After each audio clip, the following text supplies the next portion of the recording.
kita mau bahas ada 2 hal. Yang pertama, kita akan bahas mengenai potensi pergerakan IHSG di bulan September. Jadi kenapa bulan September? Ya karena hari ini terakhir di bulan Agustus.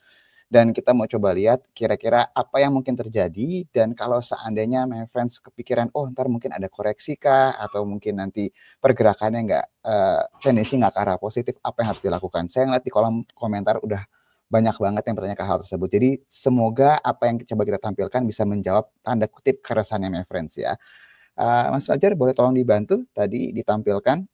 Oke, jadi saya pinjam chartis briefingnya Bapak Iwan ya my friends ya. Jadi kalau misalnya my friends perhatiin di bulan September ini memang kecenderungannya dari 10 tahun terakhir memang bisa dikatakan jarang memberikan return yang positif. Itu catatan yang pertama. Yang kedua, secara statistik sekali lagi, kalau misalnya my friends perhatikan di bulan sebelumnya si IHSG atau indeks ini mengalami penguatan, apalagi tergolong cukup signifikan, normalnya itu akan diikuti koreksi di bulan September. Jadi memang kalau boleh dikatakan dari bulan September ini kecenderungannya dari sisi rata-rata returnnya, terus juga statistiknya memang indikasinya memang tidak terlalu positif.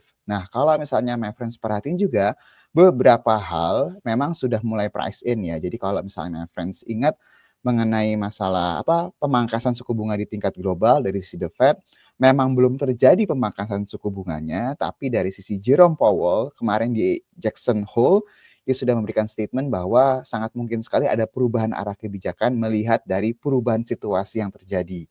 Jadi ini diindikasikan sama market potensi pemangkasan suku bunga sudah pasti terbuka lebar di bulan September nanti. Terus juga kalau misalnya my friends perhatikan juga salah satu sentimen yaitu MSCI ya yang memang kita tunggu akan mendorong adanya inflow ke Indonesia itu juga sudah terjadi. Jadi kalau boleh dikatakan hampir semua berita yang terkait positif lah ya kita kalau boleh bilang semuanya itu sudah mulai terrefleksi di market. Semuanya itu sudah mulai terjadilah kalau boleh dibilang. Nah, kalau melihat keadaan seperti ini, apa yang mungkinnya terjadi? Biasanya market itu secara general itu akan mencari narasi yang baru lagi. Selama narasi yang baru itu belum terbentuk dan semua narasi-narasi yang tergolong positif sudah mulai terrefleksi, normalnya, saya ngomong normalnya akan terjadi profit taking nih my friends. Jadi akan sangat wajar sekali kalau nanti kita melihat saham-saham yang sudah mengalami kenaikan yang signifikan atau mungkin naik sudah kencang sekali itu mengalami koreksi. Jadi kalau sampai hal ini terjadi bukan suatu hal yang harus dikhawatirkan karena memang semua berita positifnya itu sudah mulai terrefleksi. Nah, apa yang kira-kira my friends harus lakukan ya terkait dengan berbagai macam variabel yang mungkin terjadi. Bapak Fajar boleh tampilkan lagi, tadi belum selesai saya menjelaskan yang sebenarnya Pak Fajar. Nah ya, oke terima kasih. Jadi kalau my friends perhatiin lagi, setelah September, seandainya September itu mengalami penurunan yang cukup signifikan, terutama yang kejadian di tahun 2015 dan tahun 2020 ya, kalau my friends perhatiin, kecenderungannya di bulan Oktobernya itu akan mengalami kenaikan. Jadi ini kita ngomong secara statistik dulu ya my friends ya, baru ntar kita ngomong kira-kira ke depannya akan seperti apa. Jadi kalau misalnya seandainya September itu mengalami koreksi, normalnya tendensinya Oktober itu akan jauh lebih baik. Dan secara rata-rata returnnya, Oktober jauh lebih baik daripada September. Jadi kayak ibaratnya September kecenderungan negatif, kalau Oktober kecenderungannya positif. Apalagi kalau sebelumnya mengalami koreksi yang signifikan. Jadi tadi ini mengafirmasi tesis yang sebelumnya ya. Kalau my friends melihat terjadi koreksi, kalau sampai terjadi koreksi, seharusnya akan diikuti rebound di bulan Oktober. Jadi ini baik lagi untuk gambaran secara umum yang mungkin terjadi. Nah, apa yang mungkin membedakan di bulan September ini dibandingkan dengan tahun-tahun sebelumnya? Kalau misalnya my friends perhatiin, yang membedakan adalah motor penggeraknya indeks dalam beberapa tahun terakhir ini dibantu tanda kutip saham-saham konglomerasi. Ya, jadi saham-saham konglomerasi ini kalau seandainya kita bilang, oh ini secara statistik harusnya turun, bisa jadi mereka nggak bergerak turun ya. Jadi saham-saham konglomerasi yang valuasinya memang tergolong sudah cukup mahal, mereka memang punya pergerakan yang memang berbeda dengan normalnya indeks nih, my friends.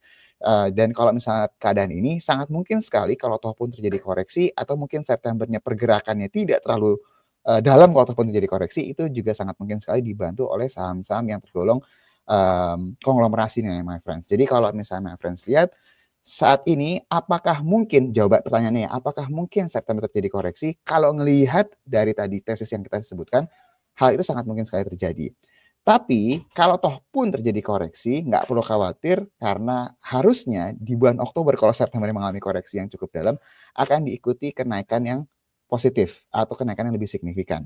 Oke, terus yang kedua, sangat mungkin sekali September penurunannya tidak sedrastis atau tidak mungkin koreksi terlalu dalam karena masih ada saham-saham konglomerasi yang bisa menopang pergerakan indeks. Jadi kalau toh pun sampai terjadi outflow atau mungkin tidak kondusif dari sisi pergerakan indeksnya, masih ada saham-saham konglomerasi yang mungkin sekali menjaga pergerakan indeks. Jadi buat my friends yang bertanya-tanya tadi saya lihat di kolom komentar, aduh harus ngapain ya? Apakah nanti mungkin terjadi koreksi? Nggak perlu khawatir ya.